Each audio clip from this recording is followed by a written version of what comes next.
টাইপের আরেকটা কোশ্চেন এসছে, এটার অ্যান্সার দেন দেখি। এটার অ্যান্সার সবাই দেন। সেম টাইপের আরেকটা কোশ্চেন।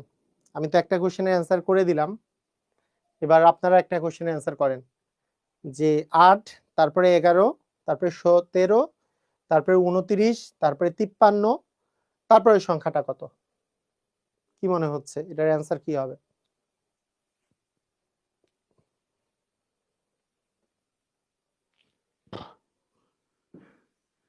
এটা হচ্ছে 3 যোগ হলে 11, 6 যোগ হলে 17, 17-এর সাথে 12 যোগ হলে 29, 29-এর সাথে 24 যোগ হলে কত?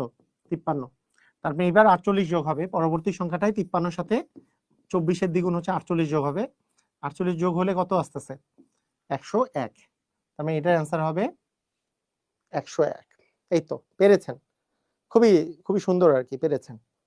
ওকে, ঠিক আছে।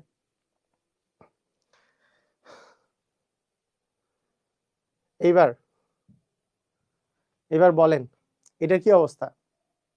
এটাও 45তম বিসিএস পরীক্ষায় এসছে। তাহলে দেখতে পাচ্ছেন এই টাইপের অঙ্ক কি বিসিএস এ প্রচুর আসতেছে রিসেন্টলি। এই বিশেষ ধারা থেকে প্রচুর কোশ্চেন আসে, তাই না? প্রচুর টাইপের কোশ্চেন আসছে। এটাও বিসিএস এ আসা কোশ্চেন। এর অ্যান্সার কি হবে? দেখেন এইবার কিন্তু এরকম না কিছু যোগ করে পাওয়া যাচ্ছে না, এবার দেখেই বোঝা যাচ্ছে অর্ধেক হচ্ছে। অর্ধেক মানে অ্যাকচুয়ালি আমরা 8-এর অর্ধেক করলে 4 পাবো।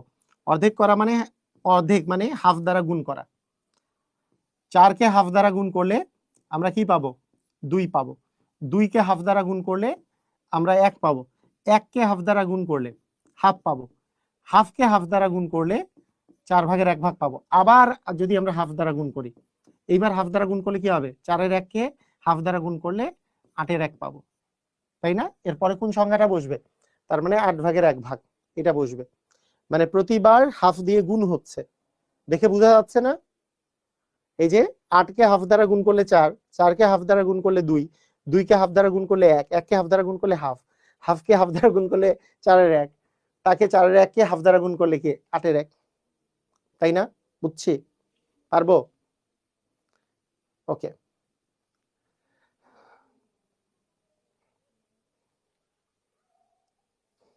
আচ্ছা। 44তম বিসিএস পরীক্ষায় এ কেমন কোশ্চেন আসছে একটু দেখেন তো, এটা পারা যায় কিনা। এটা এটা কি, এটা কি পারা যায় কিনা একটু দেখেন তো। 44তম বিসিএস পরীক্ষায় এই যে কোশ্চেনটা এসছে, এটা পারা যায় কিনা। এই সিরিজের পরের সংখ্যাটি কত? 3, 5, 8, 13। মানে দেখেন এখানে এই দুটা ডিফারেন্স হচ্ছে 2, মানে 2 যোগ করছেন, 3 যোগ করছেন, এখানে 5, এখানে 7, 2, 3, 5, 7। তাহলে তো আসলে এটা বোঝা যাচ্ছে না, এটা আসলে ওইটা হবে না, যোগ করে করে বিষয়টা হবে না। এটা কি হবে? এটা যেই জিনিসটা হবে, এইখানে দেখেন 3 আর 5 যোগ করলে আসলে 8 আসে। দেখেন ব্যাপারটা বুঝেন। আবার 5 আর 8 যোগ করলে 13 আসে। আবার যদি আমরা বলি তাহলে 8 আর 13 যোগ করলে 21 আসে। তার মানে কি কোন সংখ্যা তার পূর্ববর্তী দুইটা সংখ্যার যোগফলের সমান, এটাকে আমরা বলি ফিবোনাক্কি ধারা। এটাকে কি বলি? এটাকে বলি আমরা ফিবোনাক্কি। ফিবোনাক্কি অথবা ফিবোনাচ্চি, দুটাই উচ্চারণ হয়, ফিবোনাচ্চি বা ফিবোনাক্কি। ফিবোনাচ্চি বা ফিবোনাক্কি ধারা। ফিবোনাক্কি ধারা সাধারণত আমরা শুরু করি 0 থেকে, 0 তারপরে 1 থেকে, এই দুইটা আমরা ডিজিট নেই। এরপরের ব্যাপারটা হয় এরকম যে 0 আর 1 যোগ করলে আমাদের আসে 1, 0 আর 1 যোগ করলে কি 1 আসবে। এইবার এই 1 আর এই 1 যোগ করলে আসে 2। এইবার এই 1 এই 2 যোগ করে আমি পাবো কত? 3। এবার 2 আর 3 যোগ করলে কত পাবো? 2 আর 3 যোগ করলে পাবো 5। এইবার 3 আর 5 যোগ করব, 3 আর 5 যোগ করলে কত পাবো? 3 আর 5 যোগ করলে পাবো 8। এইবার 8 আর 5 যোগ করলে কত পাবো? পাবো 13। এরকম এরকম করে করে চলে, যে এই দুটার যোগ করে এটা বসিয়েছি, এই দুটা যোগ করে আবার এটা বসিয়েছি, আবার এই দুটো যোগ করে এটা বসিয়েছি, আবার এই দুটো যোগ করে এটা বসিয়েছি, আবার এই দুটো যোগ করে এটা বসিয়েছি, এই দুটো যোগ করে এখানে বসিয়েছি। এরপরে এই দুটো যোগ করলে আবার 21 পাওয়া যাবে, তারপরে এই দুটো যোগ করলে 34 পাওয়া যাবে, তারপরে এই দুটো যোগ করলে আবার 55 পাওয়া যাবে। এইভাবে করে চলতে থাকে, তাই না? এরকম। এটাকে আমরা বলি ফিবোনাক্কি ধারা বা ফিবোনাচ্চি ধারা। তো সেইটারই এখানে 3 আর 5 যোগ করলে 8 পাওয়া গেছে, 5 আর 8 যোগ করলে 13, 8 আর 13 যোগ করলে 21, 13 আর 21 যোগ করলে আমরা পাবো হচ্ছে 13 আর 21 যোগ করলে 34। তার মানে আমাদের অ্যান্সারটা হচ্ছে 34। ক্লিয়ার? বুঝেছি? স্যার গাণিতিক যুক্তি ক্লাস হচ্ছে নাকি? না, এইটা মেন্টাল অ্যাবিলিটিতেও আছে, আবার আমাদের নর্মাল ধারাতেও আছে। যেমন প্রাইমারি বা শিক্ষক নিবন্ধন পরীক্ষায় নর্মাল গণিত পোর্শনটা থেকে এই কোশ্চেনগুলো আসে, আবার বিশেষ পরীক্ষায় এটা মেন্টাল অ্যাবিলিটি থেকে এই কোশ্চেনগুলো থেকে আসে। এবার আসেন এরপরের কোশ্চেনটা দেখেন তো।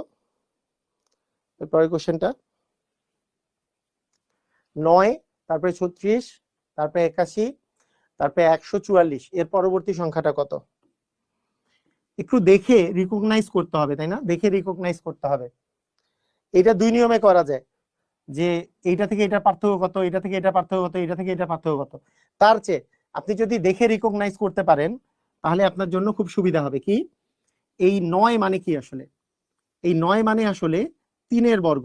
3-এর বর্গ মানে 9, 3 আর 3 গুণ করলে 9 পাওয়া যায়। 36 মানে কি? 36 মানে হচ্ছে 6-এর বর্গ, 6 আর 6 গুণ করলে 36 পাওয়া যায়। 81 মানে কি? 81 মানে হচ্ছে 9-এর বর্গ, 9 আর 9 গুণ করলে 81 পাওয়া যায়।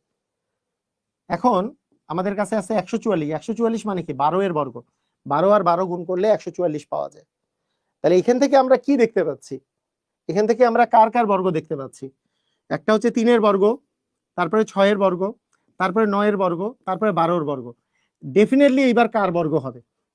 আপনারা দেখেন 3, তারপরে 6, তারপরে 9, তারপরে আছে 12, 3 3 করে বাড়ছে। 3-এর পরে 6, তারপরে 9, তারপরে 12। এবার কার বর্গ হবে? এবার 15-এর বর্গ হবে। এবার কার বর্গ হবে? 15-এর বর্গ। 15-এর বর্গ মানে 15 গুণন 15, 15 আর 15 গুণ করলে আসবে 225। আমাদের অ্যান্সার হবে কত? 225। ক্লিয়ার? বুঝেছি? এবার আমাদের অ্যান্সার কত হবে? অ্যান্সার হবে 225। বুঝছি না? পারবো? ক্লিয়ার হয়েছি? সহজ আছে না? প্রথমে 3-এর বর্গ, তারপরে 6-এর বর্গ, তারপরে 9-এর বর্গ, তারপরে 12-এর বর্গ, তারপরে 15-এর বর্গ, 15-এর বর্গ, তাই না? মানে 9 মানে 3 গুণন 3 মানে 9, 36 মানে 6 গুণন 6 মানে 36, 81 মানে 9 গুণন 9 মানে 81, 12 গুণন 12 মানে 144। তাহলে 3-এর বর্গ, 6-এর বর্গ, 9-এর বর্গ, 12-এর বর্গ, 3 6 9 12, তাহলে তারপরে 15, 15-এর বর্গ। আচ্ছা ঠিক আছে। ফিবোনাক্কি প্যাটার্ন দেখেন তো কোনটা হয়? ফিবোনাক্কি প্যাটার্নে কোনটা দাঁড়াচ্ছে? ফিবোনাক্কি প্যাটার্নে আমাদের কোনটার, আচ্ছা এটা এটা দরকার নেই, এটা তো পরীক্ষায় আসে না। এইটা দেখেন, এটাও ফিবোনাক্কি প্যাটার্নের অঙ্ক। এটাই দেখেন কি হবে। এখানে 1 আছে, তারপরে 2 আছে, 1 আর 2 যোগ করলে 3, 3 আর 5 যোগ করলে 8, 5 আর 8 যোগ করলে 13, 8 আর 13 যোগ করলে 21, 13 আর 21 যোগ করলে 34, 21 আর 34 যোগ করলে কত আসে? 21 আর 34 যোগ করলে আমাদের আসে 55। তার মানে 55 হবে অ্যান্সার। পারা যাবে না?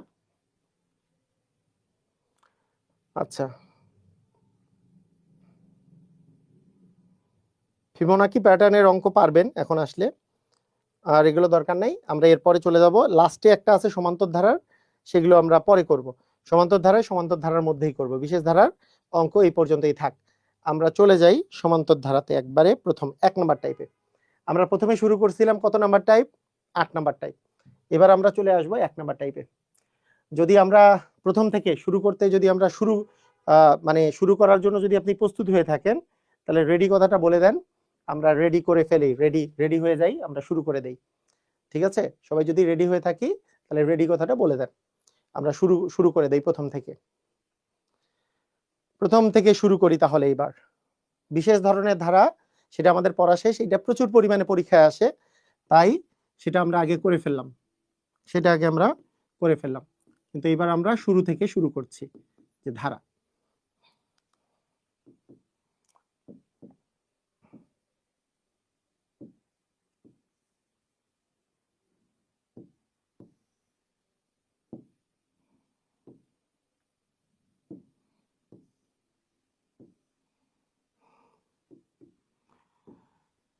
রেডি? ওকে, ঠিক আছে, আমরা রেডি আছি।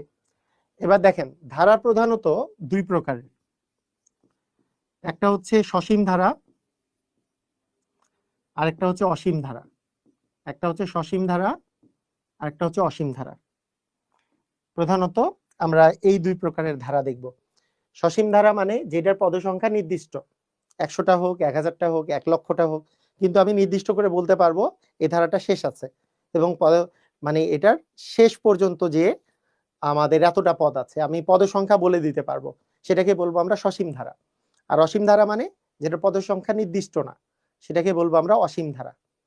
তো মূলত আমরা যদি পাঠ্য বইয়ের কথা বলা যায়, তাহলে মূলত এই সসীম ধারাটা সাধারণ গণিত বইয়ের, সাধারণ গণিত বই যেটাকে এখন প্রাথমিক গণিত বলা হচ্ছে, নবম দশম শ্রেণীর গণিত বই, এই সাধারণ গণিত বইয়ের অধ্যায় 13তে আছে,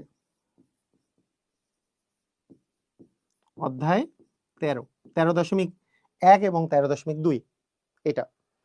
আর অসীম ধারা এইটা মূলত আছে আমাদের উচ্চতর গণিত বইয়ের অধ্যায় 7। দুটাই হচ্ছে ক্লাস 9-10 বইয়ের, ক্লাস 9-10 বইয়ে, ক্লাস 9-10 কথা বলছি। সাধারণ গণিত বইয়ের অধ্যায় 13তে আছে এটা, এটা অসীম ধারা উচ্চতর গণিত বইয়ের অধ্যায় 7-এ আছে। এই সসীম ধারার মধ্যে দুইটা ভাগ আছে, আমরা দুইটা ভাগে ভাগ করতে পারি। একটাকে বলি আমরা সমান্তর ধারা, সমান্তর ধারা যেটা অ্যাকচুয়ালি আছে 13.1-এ। 2 নাম্বার আছে গুণোত্তর ধারা, এটা আছে আমাদের 13.2-এ। এবং সমান্তর গুণোত্তর বাদেও স্বাভাবিক সংখ্যার সমষ্টি 13.1-এ আছে, আবার বর্গ এবং ঘনের সমষ্টি 13.2-এ আছে। এই আর কি আমাদের, মানে আমরা যা যা পড়বো অ্যাকচুয়ালি ক্লাস 9-10 জেনারেল ম্যাথ এবং হায়ার ম্যাথ বইয়ে যা যা আছে এইটুকুই আসলে বিভিন্ন পরীক্ষায় কোশ্চেন আসে, ঠিক আছে? এই বইটাই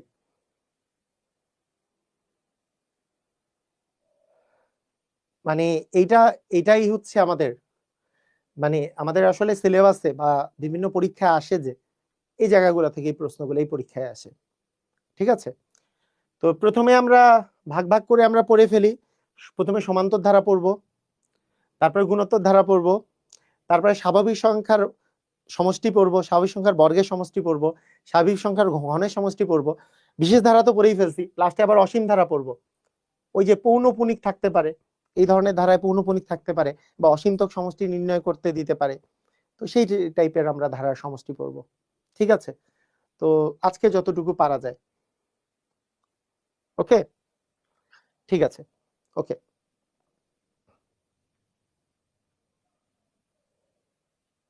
থার্ড এডিশন থাকলে রয়্যাল এডিশন কিনতে হবে না। থার্ড এডিশন থাকলে আমাদের রয়্যাল এডিশন বইটা কিনতে হবে না। যদি থার্ড এডিশন বই আপনার কাছে থাকে তাহলে রয়্যাল এডিশন যে বইটা আছে সেটা আর কিনতে হবে না। খুব বেশি ডিফারেন্স নাই, শুধু মানে আমরা কিছু যে পরিবর্তন এবং রিসেন্ট কিছু কোশ্চেন অ্যাড করে দিয়ে দিয়েছি। তো সমান্তর ধারার মান, পদক্রম, পদসংখ্যা নির্ণয়। তো প্রথমত সমান্তর ধারা জিনিসটা কি? সমান্তর মানে আমি তখনই একটু বলেছিলাম এটা হচ্ছে সমান অন্তর, সমান অন্তর থাকলে সেটাকে আমরা সমান্তর ধারা বলি। যেমন আমি যদি বলি 1+2+3+4 এইভাবে করে চলছে, ধরলাম প্লাস আছে 100, এটা একটা ধারা আছে। এই ধারাটার এই পরের পদ এবং আগের পদ যে ডিফারেন্সটা আছে সেই ডিফারেন্সটা কত আছে? 1 আছে। 2 থেকে 1 বাদ দিলে 1, 3 থেকে 2 বাদ দিলেও 1, 4 থেকে 3 বাদ দিলেও 1।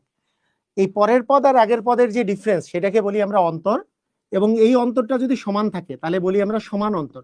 এখানে সমান অন্তর যেটা আছে সেটাই হচ্ছে 1, সেই জন্য এটা হচ্ছে একটা সমান্তর ধারা। এটাকে কি ধারা বলবো? এটাকে বলবো সমান্তর ধারা, মানে যেটাতে সমান অন্তর আছে।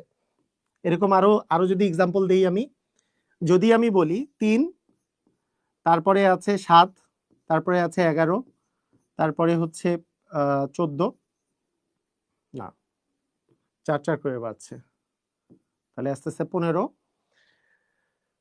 এরকম করে আমি বললাম প্লাস হচ্ছে 59। তো এখানে যদি আমি বলি যে এই যে পরের পদ আর আগের পদের ডিফারেন্স হচ্ছে 4, 7 থেকে 3 বাদ দিলে 4, 11 থেকে 7 বাদ দিলেও 4, 15 থেকে 11 বাদ দিলেও 4, তাহলে সমান অন্তর হচ্ছে এখানে 4। তাহলে সমান অন্তরটা হচ্ছে 4, তার মানে এটা হচ্ছে সমান্তর ধারা আমরা বলবো। এটাকে কি ধারা বলবো? সমান্তর ধারা বলবো।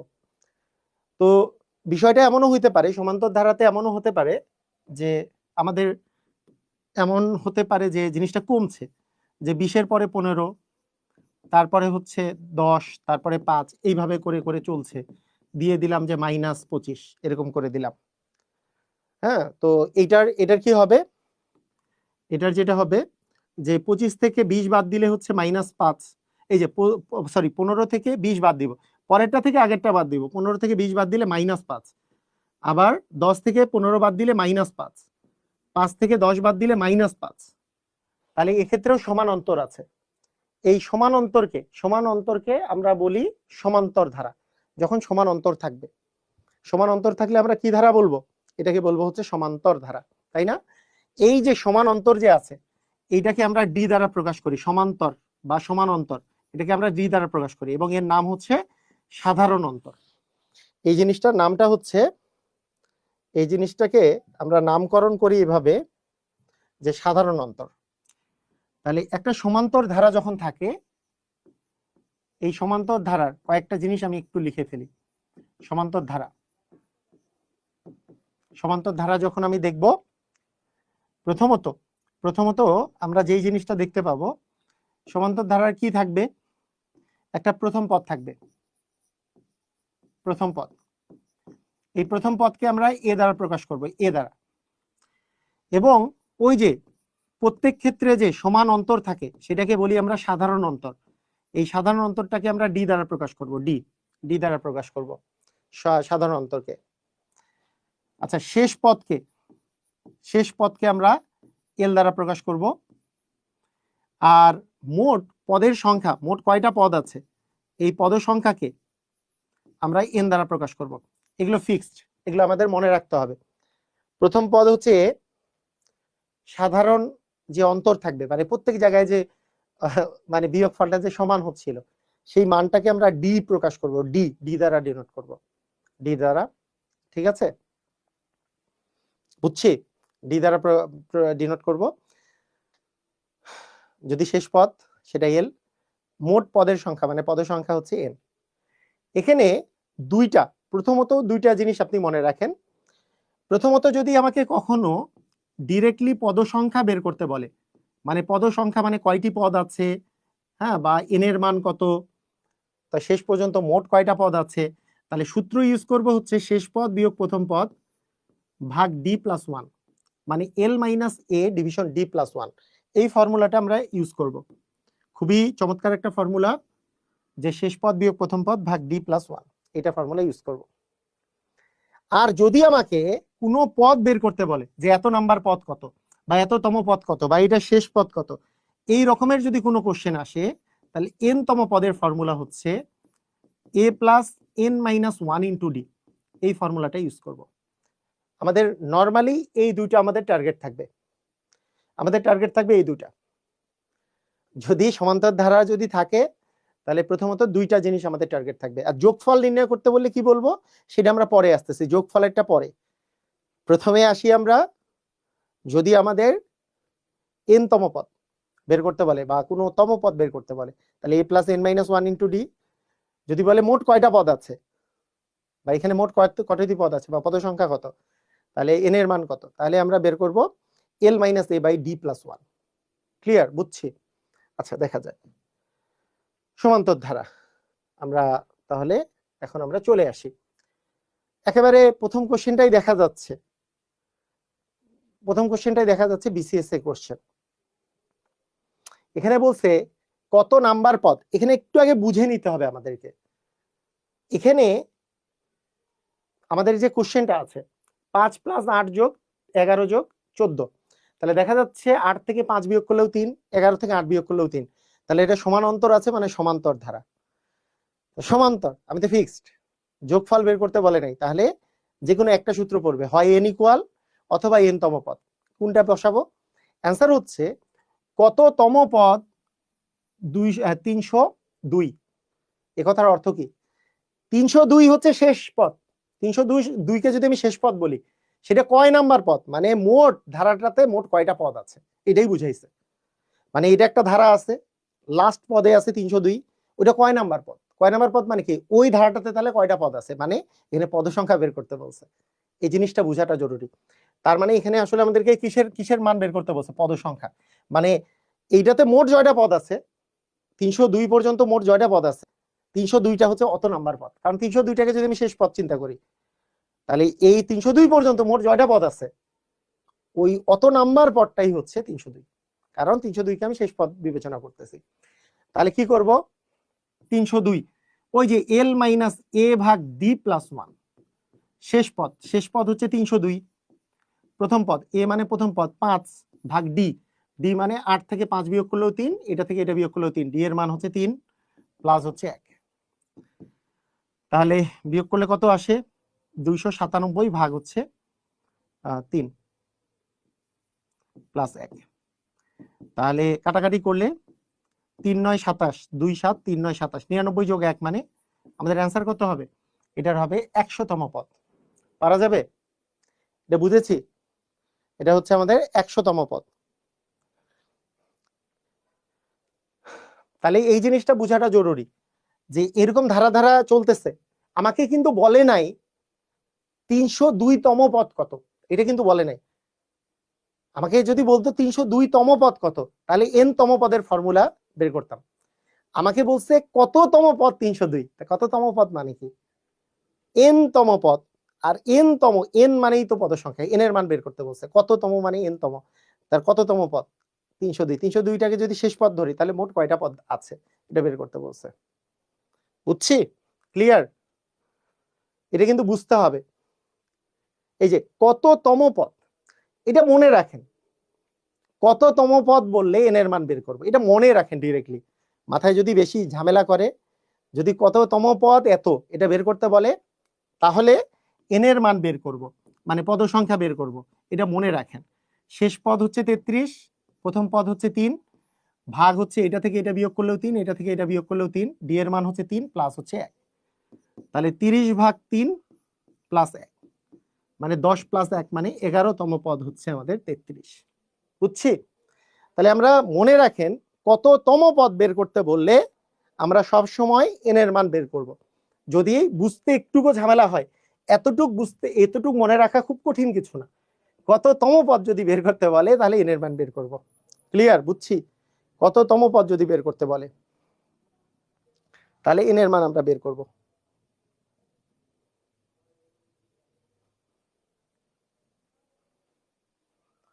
n ইকুয়াল 33 মাইনাস 3 শেষ পদ বিয়োগ প্রথম পদ ভাগ d এর মান হচ্ছে 3 প্লাস 1, 10 প্লাস 1 মানে 11।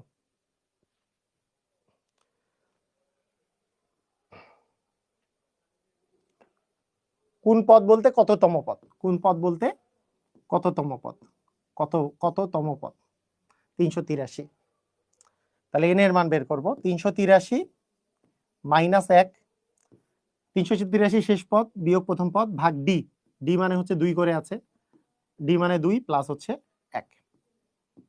তাহলে 382 ভাগ 2 প্লাস 1। তাহলে কাটাকাটি করলে কত আসে? 2 ওকে 2, 1 8, 9 দুগুণে 18, 2 ওকে 2, তাহলে আসতেছে 192তম পদ, 192তম পদ। ঠিক আছে?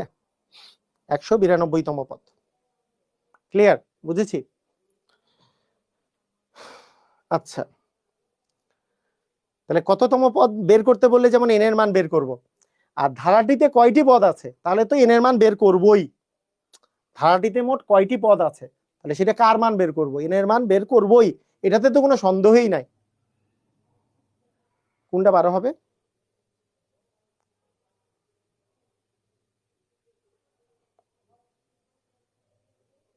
তিন 10 30 আর 1 11ই তো হয়, 12 কেন হবে?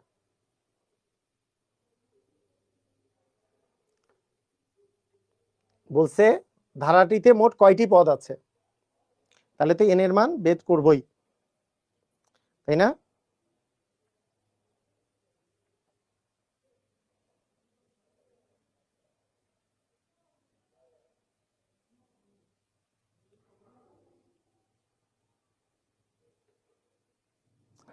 বলেন তাহলে এন এর মান কেমনে বের করবে? এন ইকুয়াল এল, এল মাইনাস এ ডিভিশন ডি। এল মানে শেষ পদ হচ্ছে 140 মাইনাস 20 ভাগ ডি। এটা থেকে এটার বিয়োগফল হচ্ছে 5, এটা থেকে এটারও বিয়োগফল হচ্ছে 5। তারপরে ডি এর মান 5 প্লাস হচ্ছে 1, তাহলে কত আসে? 140 মাইনাস 20 মানে হচ্ছে 120 ভাগ 5 প্লাস হচ্ছে 1। তাহলে আমরা কাটাকাটি করলে কত পাই? 5 দ্বিগুণী 10, তাহলে 2 শূন্য 4 5 20, তাহলে 24 যোগ 1, 24 আর 1 যোগ করলে কত হয়? 25। তারপরে আমাদের অ্যান্সার হবে কত? 25। বুঝেছি? ক্লিয়ার? ধুমধাম? পারবো সবাই? সবাই পারবো নাকি ভেজাল আছে?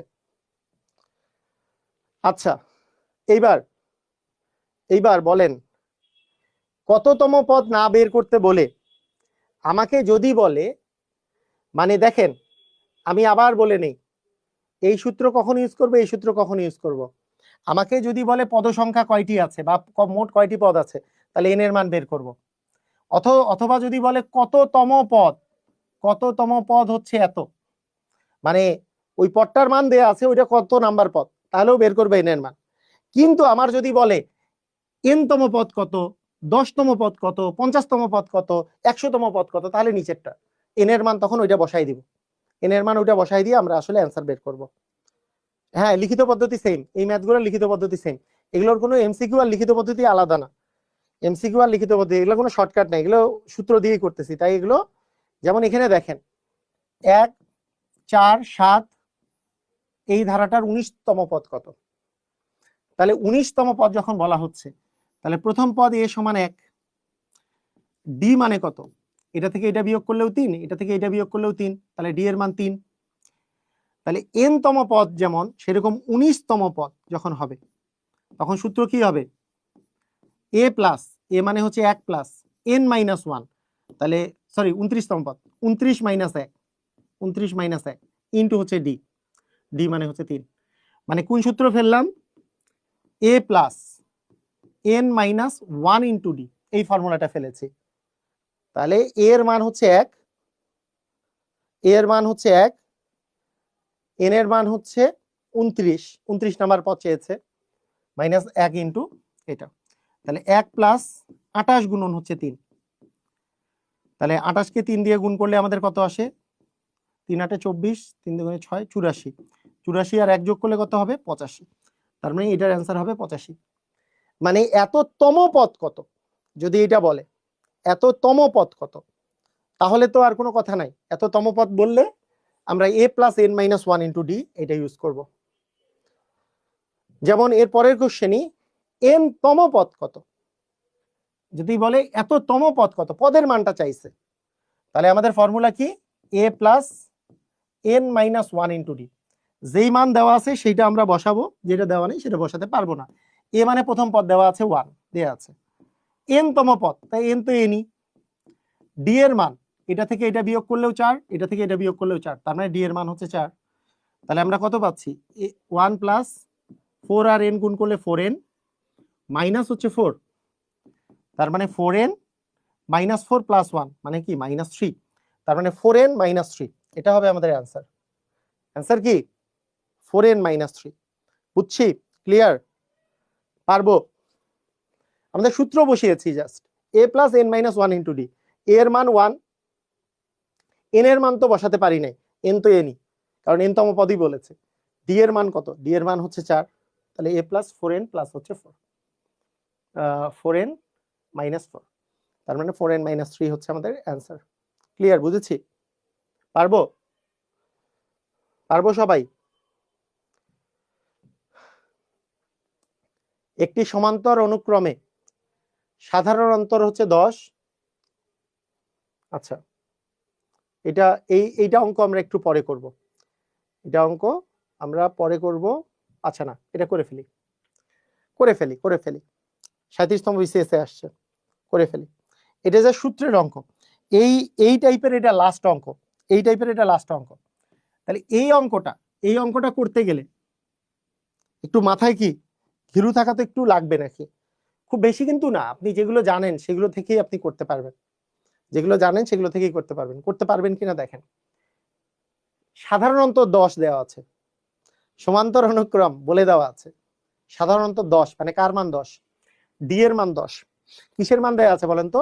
ডি এর মান দেওয়া আছে, ডি এর মান হচ্ছে 10, ডি এর মান হচ্ছে 10, ঠিক আছে, ডি এর মান 10। আচ্ছা দেখেন, বলেছে 6 নাম্বার পদটা হচ্ছে 52, ষষ্ঠ পদ মানে 6তম পদ, 6তম পদটা হচ্ছে কত বলেছে? 52। আপনাদের কাছে আমার কোশ্চেন, 6তম পদের যদি আমি সূত্র ফেলতে চাই, এই সূত্রে মানটা কি রকম আসে? সূত্রটাতে কি আসবে? 6তম পদ a প্লাস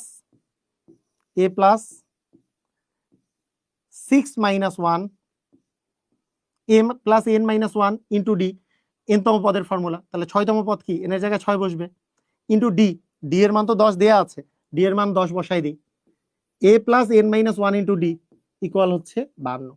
বুঝেছি কি বুঝি নাই? এতটুক জিনিস করতে পারতে হবে। অঙ্ক সাধারণত এর আগের গুলো আসলেও বিসিএস এ দেখেন মাঝে মাঝে এই টাইপের কোশ্চেন দেয়। সাধারণ মানে আমাকে সাধারণ অন্তর মানে ডি এর মান দেয়া আছে, ডি এর মান কত দেওয়া আছে? 10 দেয়া আছে। এখন আমরা কি জানি? nতম পদ কি formula? a plus n minus 1 into D. সেখানে বলে দেওয়া আছে 6তম পদ হচ্ছে আমাদের 52। 6 নম্বর পদের ফর্মুলা কি? a plus n minus 1 into D, n এর মান কত? 6। তাহলে 6 মাইনাস 1 ইন্টু ডি এর মান কত? 10। তাহলে a প্লাস 6 মাইনাস 1 ইন্টু 10, এটা তার মানে আসলে কত আসছে? a প্লাস 5 ইন্টু 10, এই যে এটা মানে 5 ইন্টু 10 মানে কত আসে? 50। 50 ইকুয়াল কত আসে? 52। তাহলে এখান থেকে a এর মান কত আসে? 52 মাইনাস 50 মানে হচ্ছে 2। বুঝছি? তাহলে আমরা প্রথম পদ পেয়ে গেলাম হচ্ছে 2। তাহলে আমরা কি কি পেলাম? একটা পেলাম হচ্ছে প্রথম পদ হচ্ছে 2, আরেকটা হচ্ছে ডি এর মান হচ্ছে 10। দুইটা জিনিস পেয়েছি না? ডি এর মান 10, এ এর মান 2, দুইটা মান পেয়েছি। আমার কি এটা বের করতে বলছে? মানে চাইছি কি? আমাদের চাইছে হচ্ছে 15তম পদ কি, এটা বের করতে বলছে। পারবো না? 15তম পদ, 15তম পদের মান বের করতে বলেছে। তাহলে 15তম পদ, তাহলে 15তম পদ বের করি আমরা। সূত্র কি বলে? a প্লাস, a এর মান 2 আমরা জানি, n মাইনাস, n মানে হচ্ছে 15 আমরা জানি, 15 মাইনাস 1 ইন্টু ডি, ডি মানে আবার 10 আমরা জানি, a plus n minus 1 into d সবেরই মান আমরা জানি। তাহলে 2 প্লাস 15 থেকে 1 বাদ দিলে কত হয়? 14, 14 গুণন 10 মানে কত? 140, 140 আর 2 যোগ করলে 142 হবে আমাদের অ্যান্সার, 142 হবে আমাদের অ্যান্সার। দেখেন তো ক্লিয়ার কিনা? সবাই আমরা ক্লিয়ার হয়েছি? পারবো? একটা সমান্তর অনুক্রমে সাধারণ অন্তর 10, 6তম পদটা হচ্ছে 52, 15তম পদের মান কত? পারবো সবাই?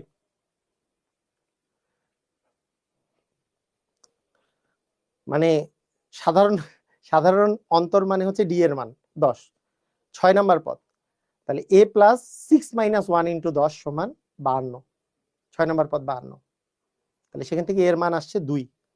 এখন বলেছে 15তম পদ মানে a plus 15 minus 1 into T, এটার মান বের করতে বলেছে। ঠিক আছে, তো আমরা মোটামুটি 1 ঘন্টা করেই ক্লাস করছিলাম, আজকে 1 ঘন্টা হয়ে গেছে, তো মোটামুটি কাছাকাছি 1 ঘন্টার হয়ে গেছে, 56 মিনিট। তো আজকে আর নতুন টপিক করাচ্ছি না, আগামী দিন যোগফল করে গুণোত্তর ধারা যদি পারা যায় করাবো।